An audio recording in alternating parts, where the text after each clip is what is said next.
Praise the Lord. जय मसीह की। मैं सिस्टर किरण मसीह, सहायक फेलोशिप चर्च इंडिया।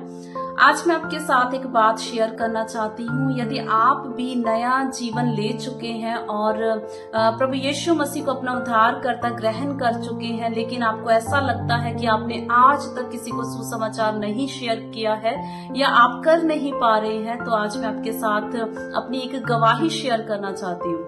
आज से 7 साल पहले जब मैंने प्रभु यीशु मसीह को जाना कि प्रभु यीशु मसीह मेरे पापों के लिए कल्वरी क्रूज के ऊपर बलिदान हुए ताकि मुझ पर किसी प्रकार की दंड की आज्ञा ना हो, और जब मैंने परमेश्वर के लव को, खुदावंद यीशु मसीह के प्यार को अनुभव किया और उस प्रेम को जब मैंने महसूस किया, तो मेरी जिंदगी पूरी तरह से चेंज हो गई।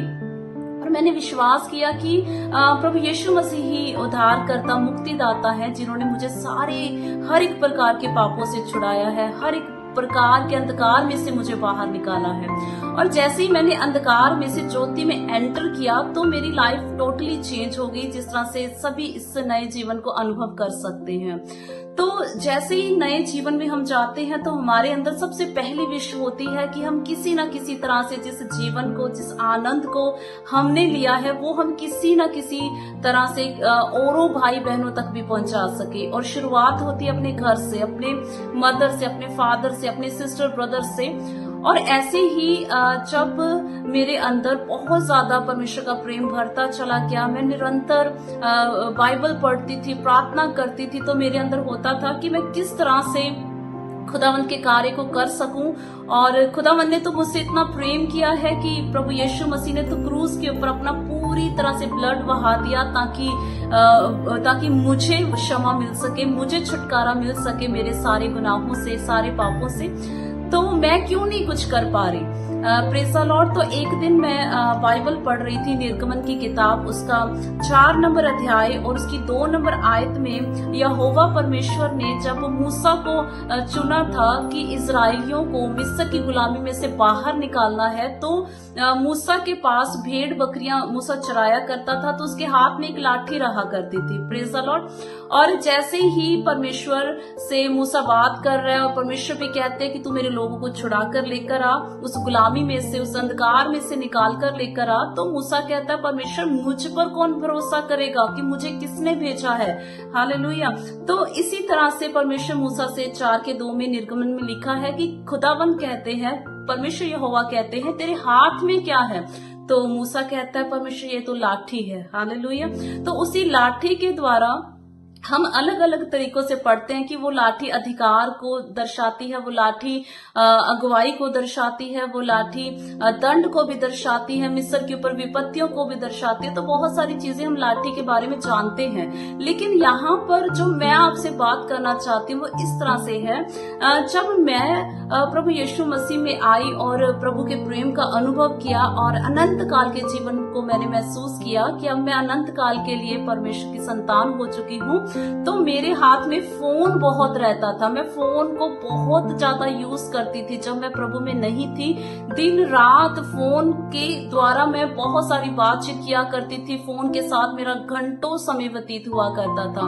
तो जब मैं परमेश्वर से बात कर रही थी कि खुदा आप मुझे इस्तेमाल करें, किस रीति से मैं सुसमाचार प्रचार करूं। मेरी तो बेटी भी 1 साल की है और यहाँ पर तो मुझे कोई जानता भी नहीं है, क्योंकि मैं अपने होम टाउन से काफी दूर हूँ और मेरे हस्बैंड की भी जॉब है, तो मैं किस तरह से कार्य करूं। लेकिन खुदावंद मुझे इस्तेमाल करे, क्योंकि जिसके पाप क्षमा होते हैं और जो नए जीवन में जाता है वही जानता है कि उसके अंदर किस तरह से वो एक होता है कि कोई ना कोई उद्धार पाए, कोई ना कोई प्रभु के बारे में जाने और वही जीवन जो मैंने पाया है वो दूसरों को मिले।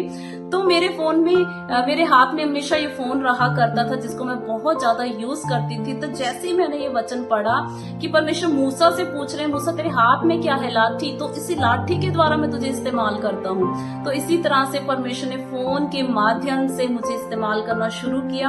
और जो फोन बातचीत करने के लिए, जो फोन टाइम पास करने के लिए मेरे हाथ में रहा करता था, वही हथियार बन गया परमेश्वर के राज्य का। और इसी फोन के माध्यम से मैंने अपने मदर को सुसमाचार सुनाया। इसी फोन के माध्यम से घर पर रहकर मैंने अपनी सिस्टर को और इसी तरह से मदर से सिस्टर और फ्रेंड्स तक, और इसी तरह से हमें पता ही नहीं चला कि कब हमारा एक ग्रुप बन गया जिसमें हम निरंतर प्रार्थनाएं करना शुरू कर दिया।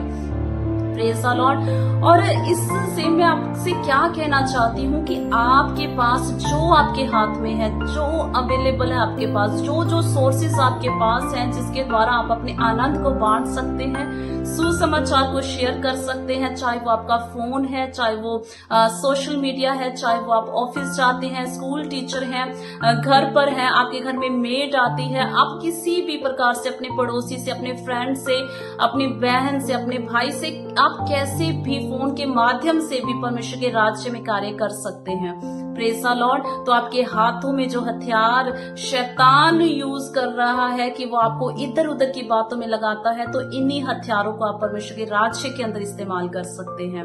Praise the Lord. और इसी फोन के द्वारा आज ढेर सारी बहनें जो है वो मसीह में आई हैं और बाइबल स्टडी कर रही हैं, जूम मीटिंग्स के द्वारा, कॉल्स के द्वारा, फेसबुक के द्वारा, और 7 के 7 दिन हम परमेश्वर की आराधना, स्तुति, महिमा करते हैं।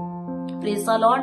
तो आज कोई भी ये ना कहे कि खुदावन मेरे पास तो सोर्सेज ही नहीं है कि मैं कैसे आपके सुसमाचार को शेयर करूं। तो आपके हाथों में जो कुछ भी खुदा ने दिया है उसे इस्तेमाल करें परमेश्वर के किंगडम के लिए। God bless you all.